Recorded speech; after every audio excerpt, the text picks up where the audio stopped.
পাহাড়ে বিজেপি এবং তিপ্রামথার মধ্যে যে বড়সড় ফাটল রয়েছে এবং তাদের মধ্যে যে দ্বন্দ্ব রয়েছে তা কিন্তু আর এখন লুকিয়ে নেই।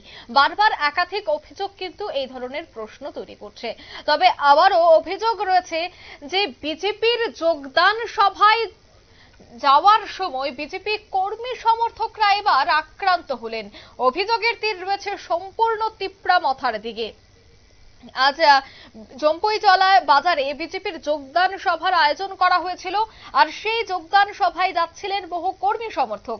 আর পথেই নাকি মথার কর্মী সমর্থকরা রাস্তা অবরোধ করে ফেলে এবং তাদের বাধা দেওয়ার চেষ্টা করে, এমনটাই অভিযোগ।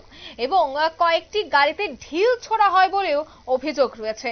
তবে জনসভায় না যাওয়ার জন্যই এই কৌশল হাতে নিয়েছে মথা, এমনটাই কিন্তু অভিযোগ উঠে আসছে। কারণ আজ মুখ্যমন্ত্রীর উপস্থিতিতেই একটি বড়সড় যোগদান সভার আয়োজন করা হয়েছিল, আর সেই যোগদান সভায় প্রচুর কর্মী সমর্থকরা সেখানে বিজেপির পতাকা তোলে সামিল হবে। সেই খবর পাওয়া মাত্রই দেখা গেছে যে বিভিন্ন জায়গায়, বিশেষ করে জম্পুইজলা বাজারে ঠিক আগ মুহূর্তেই কর্মী সমর্থকদের গাড়ি আটকে গাড়িতে ঢিল ছোড়া এবং জনসভায় না যাওয়ার জন্য বাধা দেওয়া হয়, এমনটাই অভিযোগ রয়েছে। তবে এই বিষয়ে কি উঠে আসছে বিস্তারিত শোনাবো।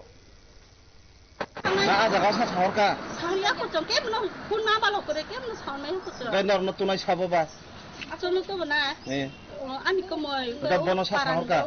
Sahur ka, berapa kaya kota? Berapa kaya kok? Orang sobaya kota. Berapa ayam sahur lagi tuh mana? Gak ang bayi napa sani lupa. Ini mon. Wanita kan nengki ara nong kami pun leader apa? Tongkat kerja. Tongkat itu kadang tuh pujan ini maya kok. Kalau bang nani yang mau kaya dia yang mau tuh nonton kaya lagi deh. Dunia paran di sini orang. Nong camping bari dek laya pun ada. Nari. রাজ্য সরকারের সাথে একজোটে রয়েছে তিপ্রামথা, কিন্তু পাহাড়ে সেই তিপ্রামথার সাথেই শাসক দল বিজেপির একের পর এক দ্বন্দ্ব।